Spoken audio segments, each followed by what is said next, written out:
Shalom and welcome to another edition here on the Genesis 49ers page, where we say no to vague interpretations and we give thorough breakdowns.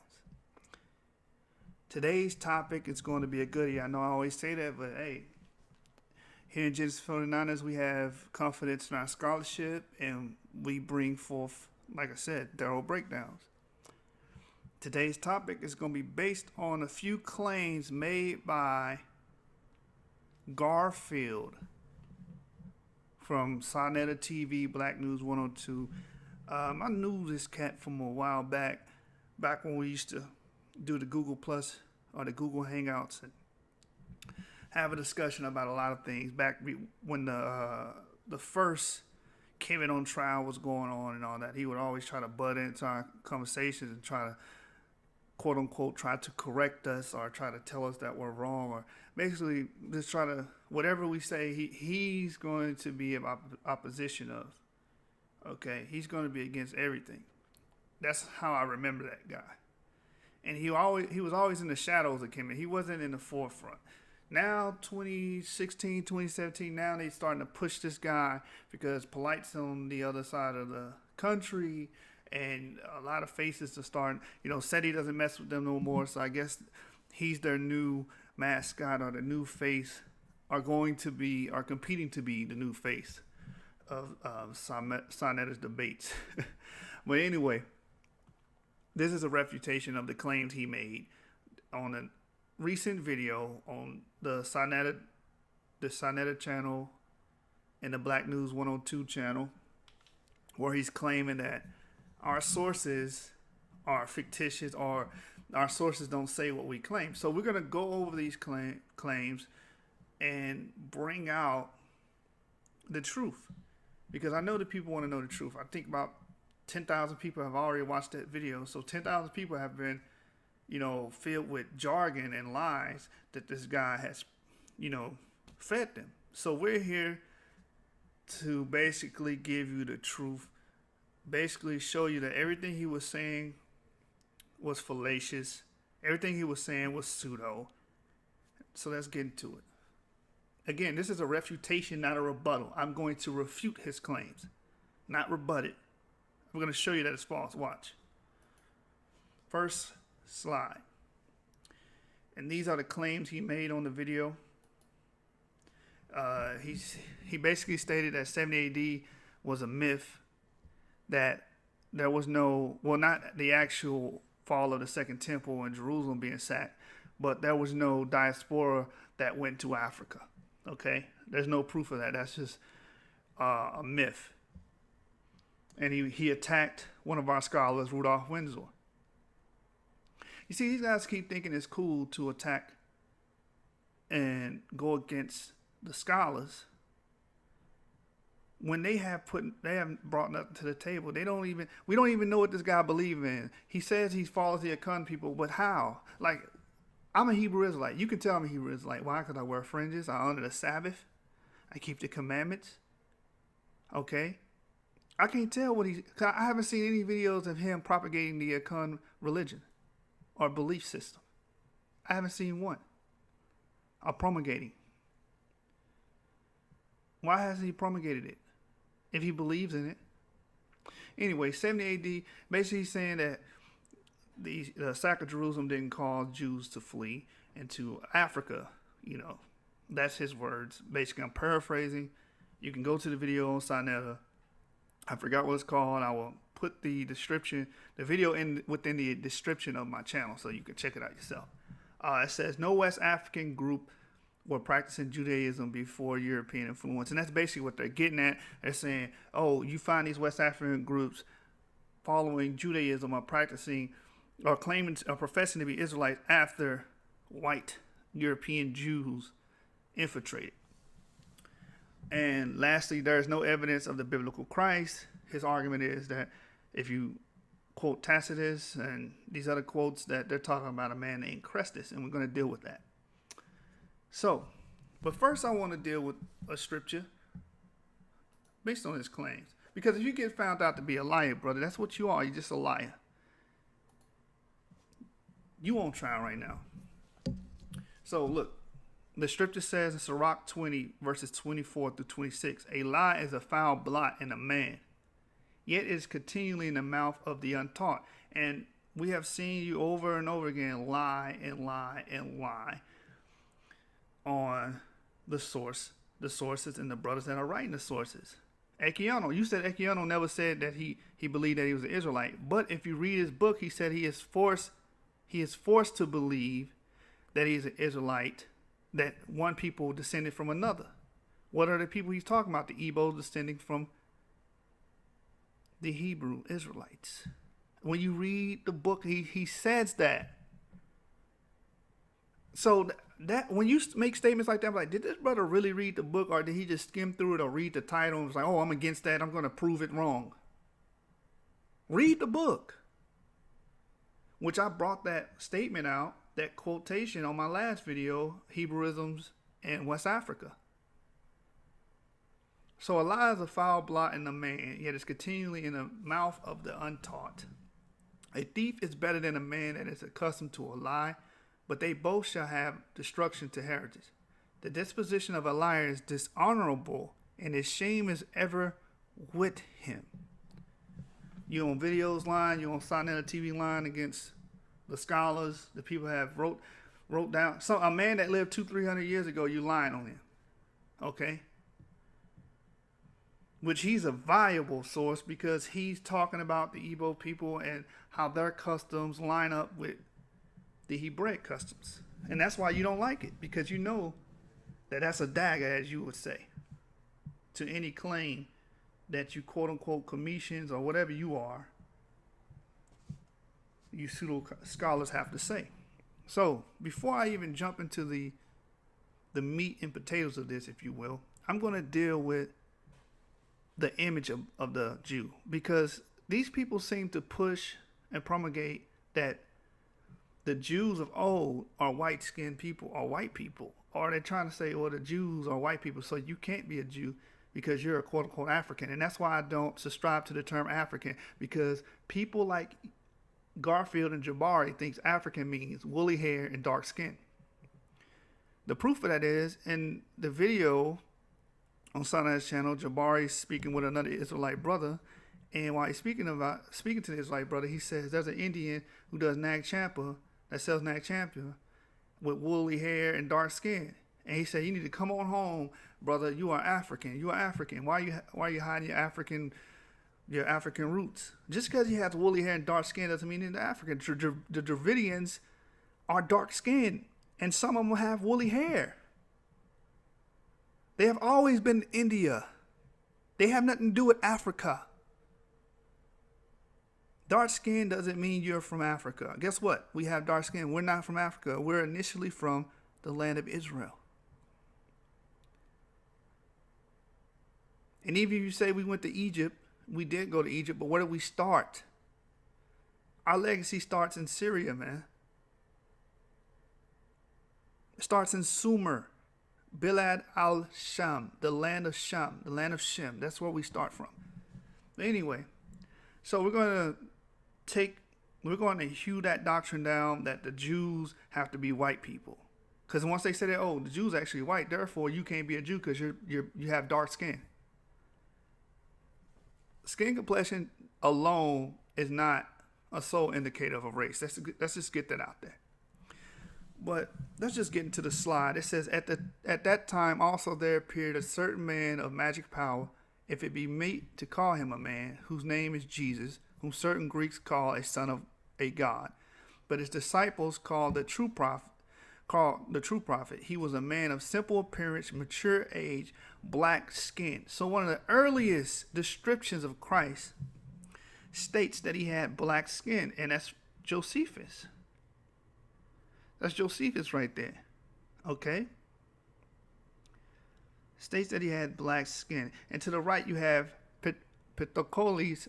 Sorry if I butchered that name.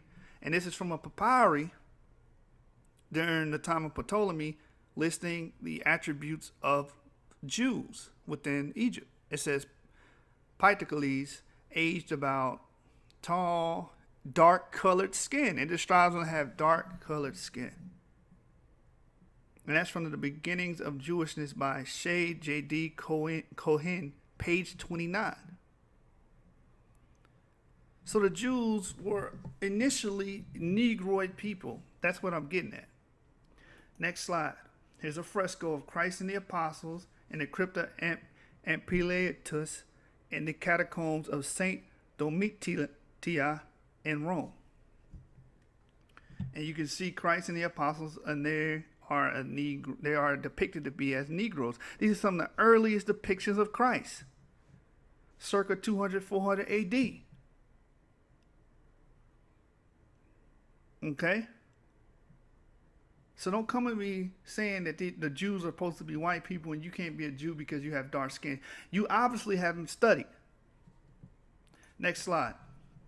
Here we go again. The accumulated experience of over 100 years of travel, trade, and conquest had convinced Europeans that some of the accepted stereotypes of Jewish racial otherness, including the belief that the Jews were black, needed to be qualified. So that was one of the beliefs, that Jews were black. When William Brereton jotted down his impression of the Jews in the synagogue in Amsterdam in 1635, he noted that the Jewish men are most black. This is in 1635 in Amsterdam. He noted that they were most black. And when the Scottish minister Robert Kirk toured London in January 1690, he also paid a visit to the synagogue there, where he observed over 200 Jews worshiping. He noted in his journal that they were all very black men. This is in London, 1690. Francois Maximilian missions A New Voyage to Italy makes it clear that it is a vulgar error that the Jews are all black, because Europeans were going around saying, you didn't know that Jews they're all black. When they thought of Jew, they thought of a man being a Jew, they thought of him having a black face, Negroid features. That's what was going on.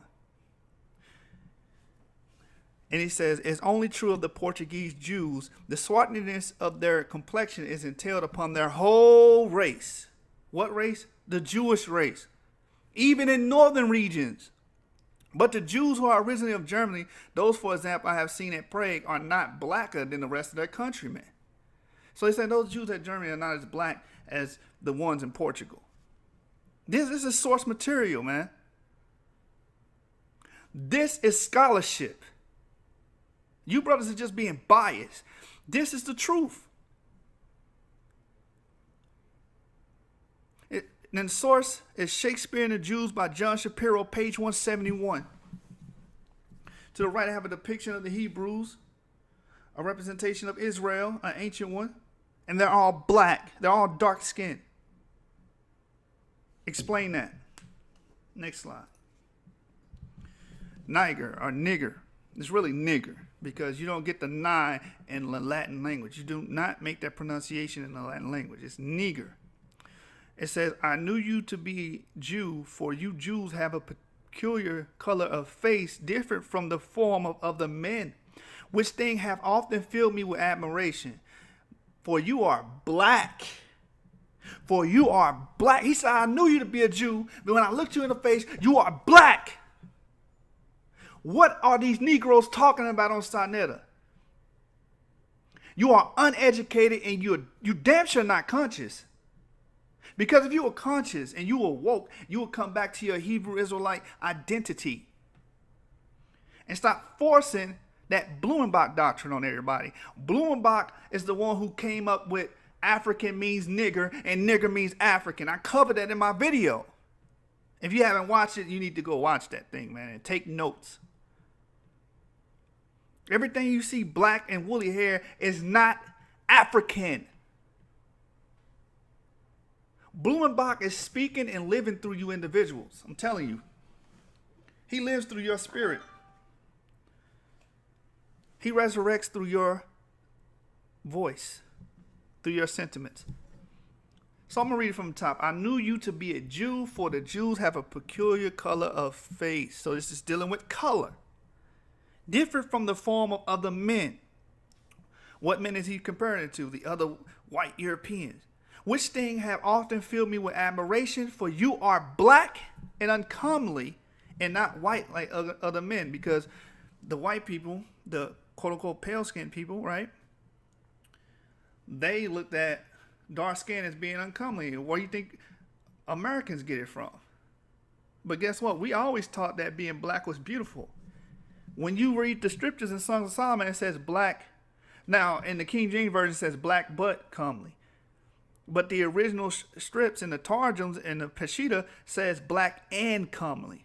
They associated being black, having dark skin, melanated skin, with being beautiful, being comely. But this is a quote from Paul Isaiah 16:55. And to the right, I have another depiction of the entry into Jerusalem. What do you see? These are all black Jews. Next slide. Now, this is from a book, The Jews of North Africa by Sarah Carleen, page 4. I own the physical copy of this book. Good book, not a waste of money. If you got the money, purchase this book. It says, according to St. Jerome under the Pax Romana, the Jewish communities underwent a period of great prosperity all the way from India to the western tip of Africa. Now, he's saying that there were no Jews in Africa, that they didn't come until Orthodox Jewry or white Jews infiltrated after slavery, right? That's what they teach. This is what they said. This is what came out their mouth. They're on candid cam saying these things. But St. Jerome lived in what period? 4th century AD? Around that time? And he's making notice and mention of Jewish communities being in the western tip of Africa. I could stop the video right there and be suffice. But I'm going to continue on. It says, their numbers were boasted as well by the 30,000 Jews that Titus, a prominent general, prior to becoming Roman emperor from 79 through 81, had deported from Israel to North Africa after the fall of Jerusalem and the destruction of the temple in 70. By this time, there were scattered all over North Africa. So he did send Jews to Africa, which also cuts what he said about there was no Jewish flight after 70 AD, or because of 70 AD.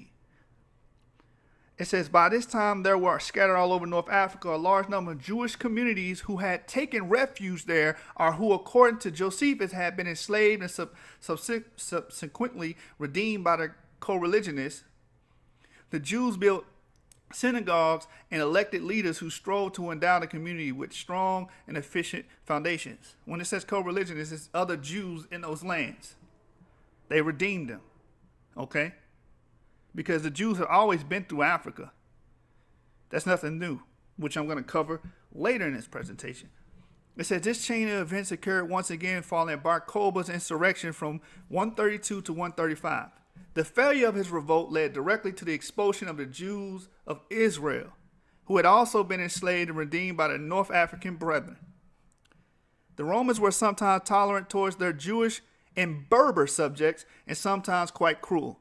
The massacre of 1 million Jews in Judea by Titus in 70 during and following the siege of Jerusalem triggered many rebellions in the ultra-religious Jewish community of Cyrenaica, which according to Josephus numbered over 500,000 people. These rebellions were repressed so harshly that the Jews were also almost completely exterminated.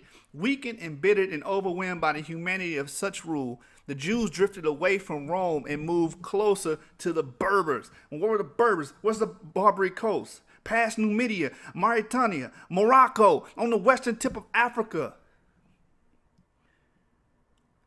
So Rudolph Windsor was correct. And he didn't just say Africa in his book. He said they went to Saudi Arabia and other places to flee the Roman persecution. But he was correct. A large number of Jews did flee and go to the western tip of Africa. That's why St. Jerome made mention of these communities in the western tip of Africa, and Mauritania and Morocco and other places. Hundreds and hundreds of years, over 1,000 years before modern orthodoxy or Judaism, modern Judaism existed You already had black Jews there teaching the ways of Torah. Again, I can end the video here. Let's keep going. Next slide. Now I want to talk about Pella, because there was also a flight to Pella. The flight to Pella, a lot of brothers don't teach on this, because unfortunately, this is one thing I want to reform in our community. We need to stop being so dogmatic and start being schools. Like, I came from an organization that claimed they had schools, but they really didn't have no corpus, no schedule, nothing to base, knowledge on. Nothing to say, oh, we're going to learn this. Then after that, we're going to graduate to this level, and then we're going to learn. It's nothing like that. I want to change that and reform that within our community. But anyway, the flight to Pella, sometimes before the fall of Jerusalem, probably between AD 66 and 68, the Jewish Christian community fled to Pella in Perea, located in the foothills east of the Jordan Valley, about 60 miles northeast of Jerusalem. Pella became an important center for the early Jewish Christianity. Perhaps at this time, Jerusalem church recalled the words of Jesus. When you see Jerusalem being surrounded by armies, you will know that its desolation is near. Then let those who are in Judea flee to the mountains. Let those in the city get out, and let those in the country not enter the city. Luke 21, verses 20 to 21. And this is where some of the Jews fled, because they heeded the prophecy of Christ. And Pella is right here. Jerusalem down here. So they fled up here. Now, get into the next slide. This is actually a paper I was writing about Septimius Severus, and I deemed it to be fit in this presentation. So Romans 16 and 20, it says, and the God of peace shall bruise Satan under your feet shortly. And that's talking about Esau. Because remember, the succession of rulership, we grabbed his heel and he bruised our head. Now it's our turn to bruise his head. It says, and the God of peace shall bruise Satan under your feet shortly. The grace of our Lord Jesus Christ shall be with you. Amen. It was prophesied by the Apostle Paul that the Roman Empire, will be bruised or wounded, just like Revelation states. This was fulfilled primarily in 193 AD by the Israelite general Septimius Severus, but a few notable revolts took place years prior, such as a revolt of Bar Kokhba during the 132 to 135 AD, or the revolt of the Alexandrian Jews of the year 115 to 117 AD, which included the Israelites in Cyrene. Now, why am I bringing this up? Because you have to understand that this took place, that the original Roman Empire was taken down and conquered by a black man by the name of Septimius Severus. Because it's a key point of history that people keep avoiding or being ignorant of. Because when he came into office, there was a sense of peace for the Jews. Okay? Now it says, the lands of Carthage and Tripolitania are located in modern-day Libya, which all have a rich history of Israelites in that territory. And Jason of Cyrene wrote and compiled the books of the Maccabees according to 2 Maccabees, the second chapter, 19 verse to 32, Ezekiel 30 and 5, Ethiopian, Libya, and all the mingled people. This was during the time of Ezekiel, which is dated to the 7th century BC. This explains the Punic identity of Tripolitania, and that this province stood out above all of Roman Africa. Okay, so you have to understand those things. And yes, the man who wrote and compiled the Maccabees books was from Cyrene, which is modern day Libya, right, in Africa. Psalms 87 verse 2. The Lord loved the gates of Zion more than all the dwellings of Jacob. Why did he put it like that in the Psalms? Because the Israelites dwelt in a lot of lands throughout the ages. It's that simple. We dwelt in Africa, we dwelt in Europe, we dwelt in Russia. But above all that is Jerusalem, is Israel. Psalms 87 through 4 and 5. I will make mention of Rahab and Babylon to them that know me. Behold, Philistia and Tyre and Ethiopia, this man was born there. What man? The Israelite man, Jacob. And of Zion it shall be said, this and that man was born in her, and the highest himself shall establish her. So this scripture is pointing out that Israelites will be born in Tyre, Philistia, and Ethiopia. Okay, after the Assyrians crushed Tyre and Zidon in the 8th century, a lot of refugees followed them into the land of Libya.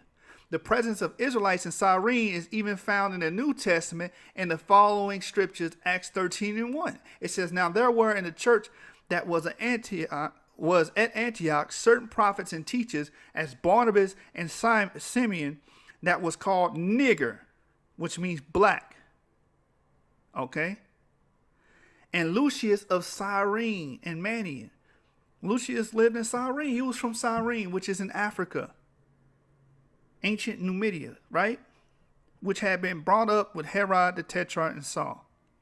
Josephus records indicate that the Israelites had been living in Libya for quite some time. In the Antiquities of the Jews, book 16, chapter 9, the Jews in Asia and all those of the same nation which live in Libya. This history goes as far back as the 3rd century BC. So there was Jews in Libya, in Africa, all the way back to the 3rd century BC, which we can prove. Which proves that the Hebrews lived within Libyan quarters during the same time of Septimius. The War of Jews, book 7, chapter 11 states, "And as far as the Jews of Cyrene." This time period is after Christ, yet we still find a strong presence of Israelites in the land of Libya. The fall of Rome by the Israelite general embarked a period known in history as the Holy Roman Empire.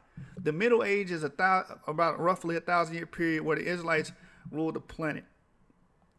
And that's one thing brothers don't know. They don't know about this. They don't know this history. And it says Habakkuk 3:2, "O Lord, I have heard thy speech and was afraid. O Lord, revive thy work in the midst of years." In the Middle Ages, was brought back into prominence in the Middle Ages. And that was through Septimius. Next slide. And let's get back to these sources. This is from How a Race of Pygmies Was Found in North Africa and in Spain by Robert G. Halliburton, page 104. The topic is the Berber Jews. Because remember, he stated that there was no Jews or Judaism in West Africa before the infiltration after slavery, and white Jewish rabbis came, infiltrated, and taught them this stuff. Let's see. Ancient writers referred to by Josephus in eminent authority, Tacitus, contend that Libya was the cradle of the Hebrew race. An old author quoted by Josephus describes a race that were in western Ethiopia before the days of Abraham and Judeans. They were probably the Jews of Libya in the Sahara, differing from what are known as the coast Jews, the descendants of fugitives from Spain and Portugal. They are not often seen in the coast towns, living with the Refs and Susis as their tradesmen and businessmen and securing protection by small annual payment. But there are independent tribes that own no master. Some on the southern Atlas, some far east, near the desert of Tuareg, some also called Dagata in the Sahara, and as far south as Niger. Tribes were described, one of which is protected by the tomb of our beloved lady, the Joan of Arc of the Berbers, a Jewish woman called Kahina. Now, if you know anything about Queen Kahina, that was around the 6th and 7th century, okay? 6th and 7th century AD. Almost 1,000 years before what you call a quote-unquote infiltration by these white Jewish rabbis came to West Africa. Judaism was being practiced in the Barbary coast. Believe that. Who headed them and became their queen. The Arabs were compelled to make peace with her followers, and so great was her sanctity that the district around her tomb is safe asylum for the Jews. Some of the Jews are black with woolly hair. Let me read that again. Some of the Jews are black with woolly hair. And this is in the 18th century. He could attest that these Jews were black and with woolly hair. But most of the Berber Jews are very good looking, and their women have the reputation of being most beautiful in the world.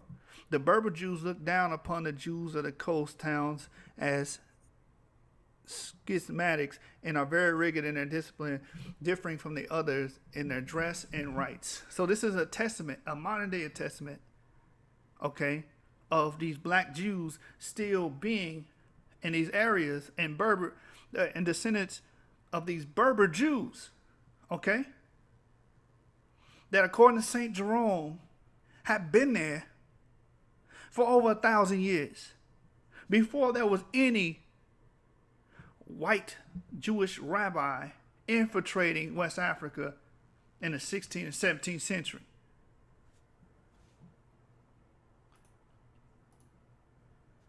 West.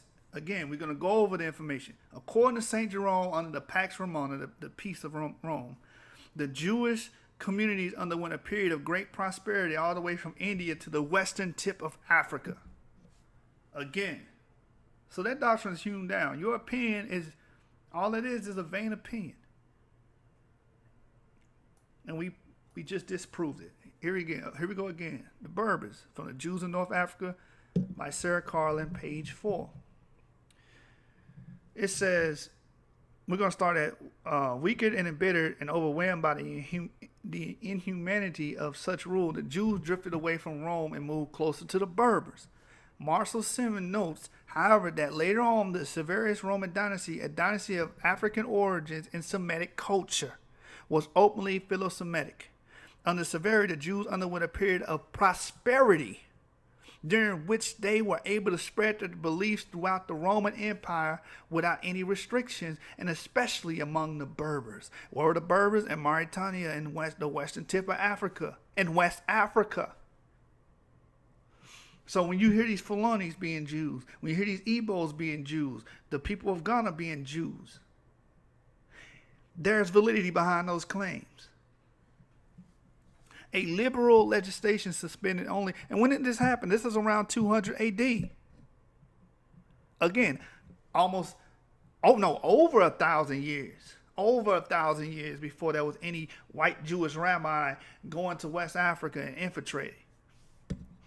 A liberal legislation suspended only during the times of extreme oppression granted the Jews all the rights and privileges of Roman citizenry, and even exempted them from any duties which might conflict with the observance of their faith. Moreover, the Jews were encouraged to engage in commerce, which, according to Lopez, was regarded as a base occupation unworthy of gentlemen, though not really unbecoming for commoners who would be unable to find a more dignified means of support.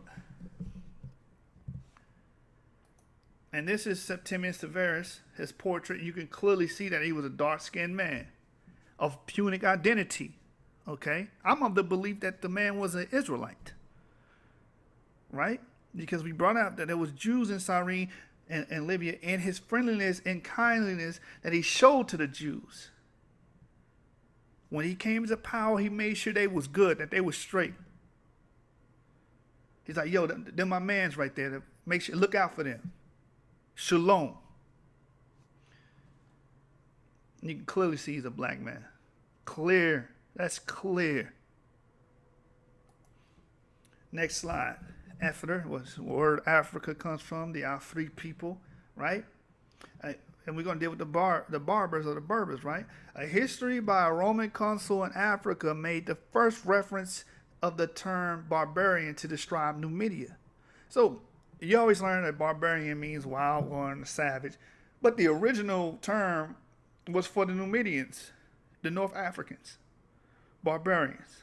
And when you go to Colossians 3:11, the source is Les Beberes et Moi by Magaline Wasura, right? Page 224, that's the source. But when you go to Colossians 3:11, it says, where there is neither Greek nor Jew, circumcision nor uncircumcision, barbarian and Scythian. Why would he name a Scythian is a real nation, a real group of people? So guess what? The barbarians was a group of people. He was referring to these quote-unquote African Jews, okay? That was in Numidia, okay? The barbarian, the Berbers of Mauritania, Morocco, Marrakesh, right? That's who he's referring to. He's letting these people know you are all one under Christ because you are the Jews. The salvation is for you. I covered that in my video, Historical Clarity for Colossians 3:11. Paul uniting the scattered Israelites. So, Ghana, right? They're going to deal with Ghana. It says, there are tribes in Africa whose Hebraic customs and oral histories identify them as authentic descendants of the nation of Israel. It must be noted that throughout the culture and the history of the Gadamis, or the Gadames, tribe of Ghana, is strong, conclusive evidence that they are direct descendants of the Hebrew Israelites. Excuse me if I'm messing up the names, okay? I am not fluent in any of these dialects, the ancient dialects. So if I mess up the name, forgive me. If you're from these places, you're from Ghana, you're from these tribes, if I mess up your name, I'm sorry, brother. But anyway, the Gadames tribe of Ghana is strong, conclusive evidence that they are direct descendants of the Hebrew Israelites that migrated to West Africa by the way of Egypt. Now, I'm going to stop right there because they say, oh, they claim they come from Egypt. They don't claim they come from Israel. What difference does it make? They still believe that they're Israelites. And guess what? You had Israelites in Egypt. What you're going to prove with 2 Maccabees 1:1 after the quote. By the way of Egypt, Ethiopia, Sudan, and Lake Chad. Source, Tradition, and Customs by the Gadames of Ghana by Joseph Mensah, PhD, page 8. Now, the scriptures in 2 Maccabees 1:1, which is found in the Apocrypha, it says, the brethren, the Jews that be at Jerusalem and in the land of Judea, wish unto the brethren, the Jews that are throughout Egypt, health and peace. So you had Jews in Egypt. So if they saying they come from Egypt, doesn't eliminate the fact that they could be Jews. Because you had jewelry in Egypt. And you should know that from the different papyri, the Passover papyrus, the Elephantine papyrus, stuff of that nature. Next slide. Eber, the Jewish historian Tamar Kemp, stated that it is not that some of these groups in Africa finally woke up to find out that they are Hebrew Israelites. Kemp argues that these African groups have always known who they are, and that's what we're telling you. They always know who they were. They remember their oral history and their connection to their past, when their ancestors reigned supreme in the motherland Israel. Kemp claims there are many groups of non-traditionally North Africans that are Hebrew descent. Source, Traditions and Customs of Gadames of Ghana by Joseph Mensah, PhD, page 8. To the right, you can see a picture of, I believe, West African Jews, Ibrahim. Oh, brothers that are practicing Jews. If not, hey, if we can find another image. Next slide. Kati. Kati is from the Kohath people, right? The Kati are the people of Kohath, which are descendants of Levi. It says, Ismail Diadia Adara, a historian from Timbuktu, has found old Hebrew texts among the city's historical records. He has also researched his own past and discovered that he is descended from the Moroccan Jewish traders of the Abana family. As he interviewed elders, I'm going to read that again, hold on. He has also researched his own past and discovered that he is descended from the Moroccan Jewish traders of the Abana family. He has records stating this. He has a family record, which is in the Fundu Kati library, which Kati goes back to Kohath, that's found in Timbuktu. That was written in those times. As he interviewed elders in the village of his relatives, he has discovered that the knowledge of the family's Jewish identity has been preserved in secret out of fear of persecution. Persecution of what? The Islamists. At that time, they was under persecution of the Islamic regime. And he said, you couldn't be a Jew, you have to convert or you die. Okay? That's what was going on. Nadara Sima, the Lion Man by Arsuriana Rayanan. That's the source. This is Ismail Hiadada. He's a black man. He's obviously, if you see him, oh, that's an African. He's a Hamite. No, he is from the Abana family. He is a Jew from the Abana family. He's a living connection to the past. He has the records to prove it. You Negroes don't have anything that can come close to that. All you got is Ancestry.com. A guesstimate. And you brothers want to talk. Living proof. Before he didn't get this from no outside force, outside influence. This came down to him through his family. The records in the Fundu Kati library of Timbuktu. what I say in the beginning is this is a refutation, not a rebuttal, a refutation. We are refuting everything you said, Garfield. Again, The Black Jews of Africa by Edith Bruder, page 137. It says, we know that the Jews of Tuat, whose population increased since the end of the 14th century with the Jews exiled from Spain, were exterminated in 1492 by Sheikh Abba al-Karim el-Meheli, who ordered the destruction of the synagogues of Tuat. After the destruction of the communities at Tamentit and Gurara, some of the survivors could have gone farther south to the Sahara and followed the caravans route to find refuge with other Jews settled near the river Niger. Ismail Herodata, the leader of Zakor, tells of the exile of the Tonti Jews in these terms. Many Jews died, the synagogue of Tamentit was destroyed, and other Jews went farther away to the fringes of the Sahara and the kingdom of Gaio.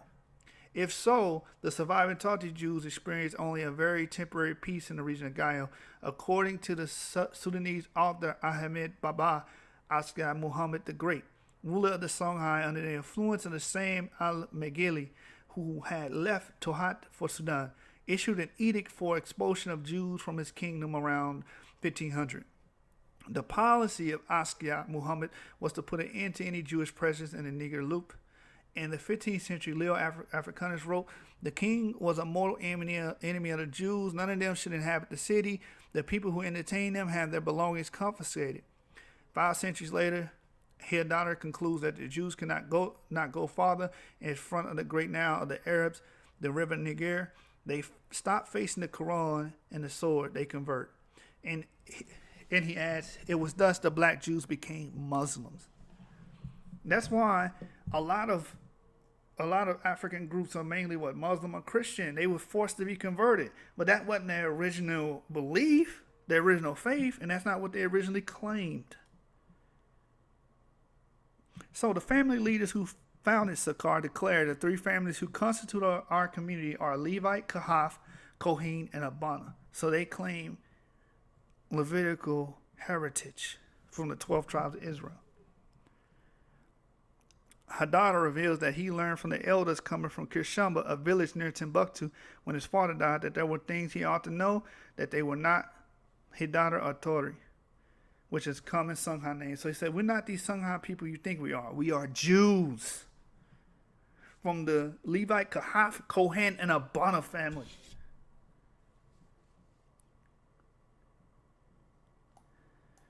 Refutations, man. Refutations.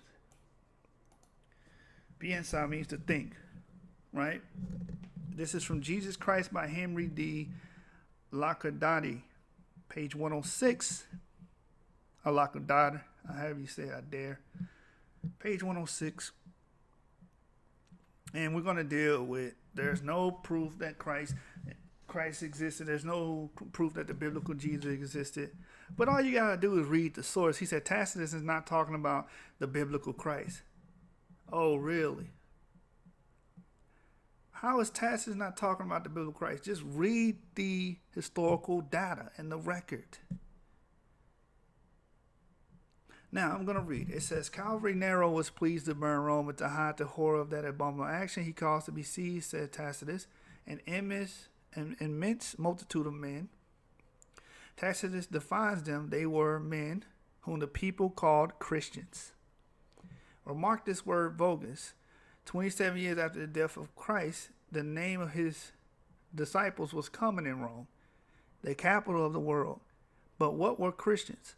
Tacitus tells us the author of this name was Christ, which you can see it in the actual Latin right here, Auctor Nominis Huius Christus.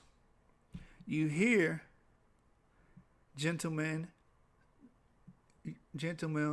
you hear in the date of this text, which has never been contested by anyone, it's authentic. It is marked by the burning of Rome in the year 64 of the Christian era. That is to say, 27 years after the death of Jesus Christ. But is this all? No, you will hear more. You will hear the Apostles' Creed written by the pen and with the ink of Tacitus. The historian had to say who Christ was. He continues then, They derive their name and origin from Christ, who in the reign of Tiberius had suffered death by the sentence of the procurator Pontius Pilate. So wait a minute, how is this talking about anybody else than the biblical Christ? He was sentenced to death by Pontius Pilate. Isn't that exactly like it's stated in the scriptures? That's exactly how it's stated in the scriptures. Who else could this be talking about? They say, oh, this dude named Crestus. Give me the documentation on somebody named Crestus in the Christian era that had a large following in Rome and started in Judea. Because it's going to say later, he said of this and them in the same text, for a while, this dire superstition was checked, but again burst forth and not only spread itself over Judea, the first seat of this evil, but even in Rome. He's telling you that it came from Judea. It then spread it to Rome. That's exactly how Christ's ministry started. It started in Judea, and through his apostles, he told them to spread it to the four winds. And they went out into Rome. Paul went into Rome.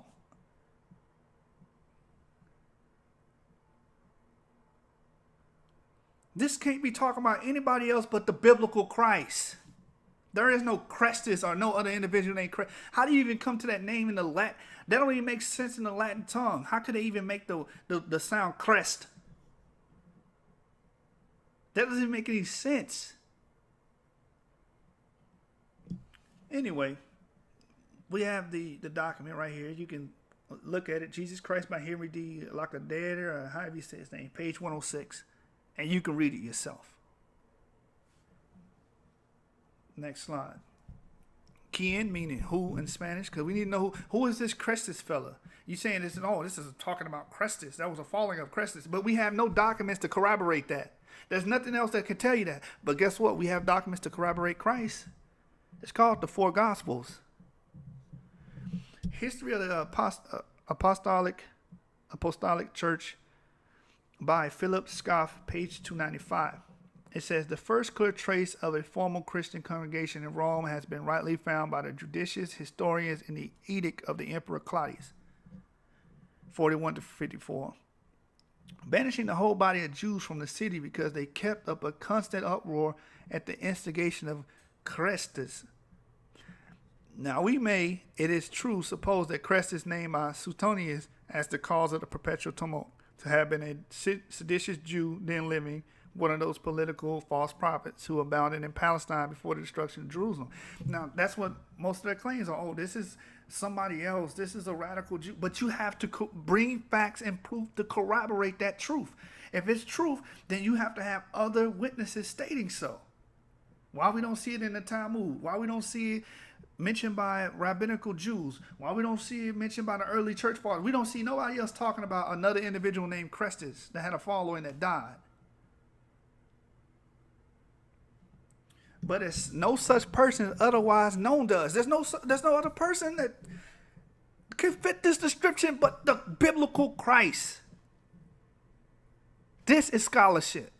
And as it is a fact that the Romans often use Crestus for Christus, it is more than probable that the same mistake is made also in this edict, and the popular tumults must accordingly be referred to the controversies between the Jews and Christians, who were at the time, in the view of the heathen, not very distinct from one another.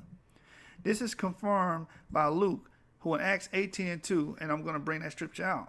But I want to go to 3. It says, Tertullian Apologetics and Lacanius, Divine Institution, 4 and 17, they wrongly derive Christus from that word, Christus, and by the etymological error, just an endeavor to prove the unrighteousness of the persecuting Christians for the sake of their name, which itself signifies good men. So Suetonius talks about this Christus, or Christus, which is what it's talking about, Christ, okay, and his followers. He had a large following, remember, that started in Judea and spread to Rome, and was sentenced to death by who? Pontius Pilate. This is talking about the biblical Christ. There's no way around it.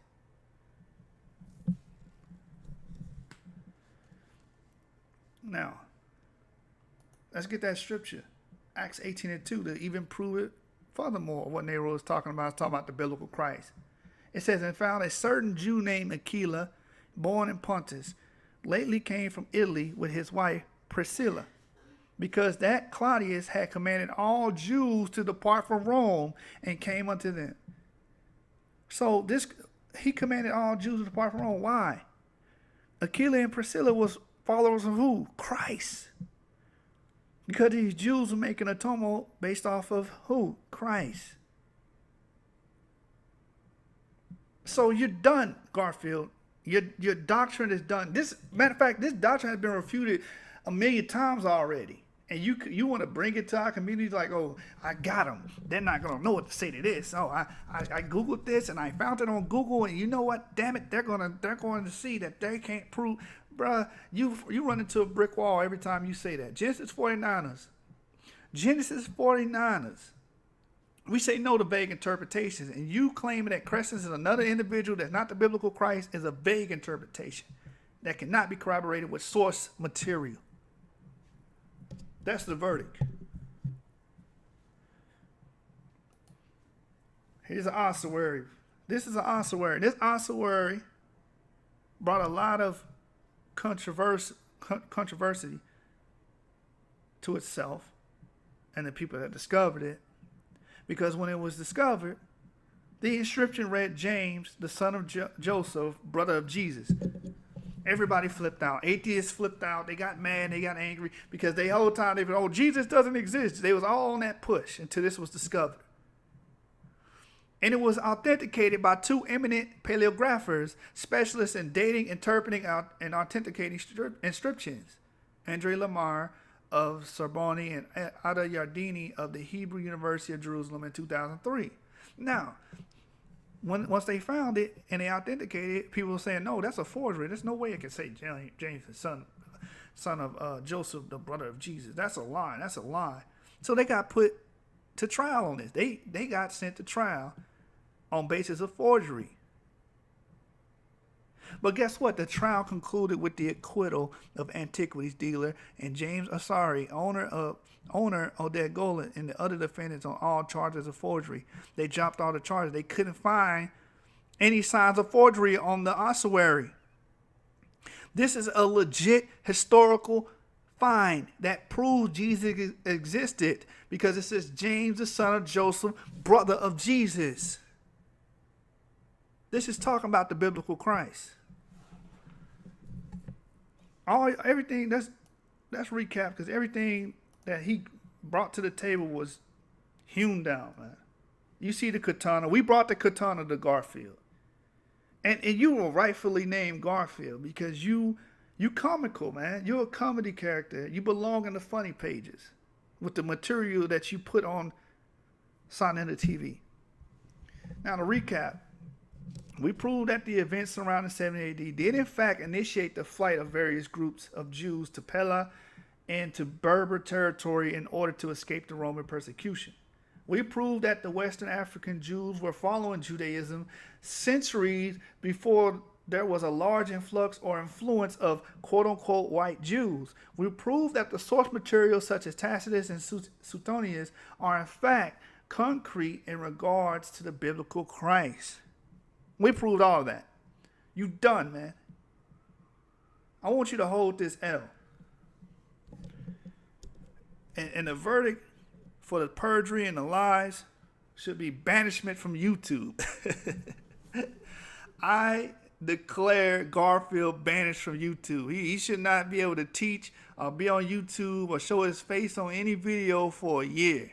Sonetta, you need to enforce that, man. You need to watch this and enforce that. Because everything he stated was a lie. It cannot be substantiated or corroborated as truth. And he knows it. He knows it. Genesis 49ers, we say no to vague interpretations. Like the video, comment down below if you agree. If you disagree, comment below respectfully. Share the video on the social media platforms. Let's get this truth out. Let's get this knowledge out so we can show that these gainsayers don't have a leg up on Israel, brothers. Like, subscribe. I appreciate it. I think we had 330 subscribers. I appreciate the subscribers. I appreciate the support.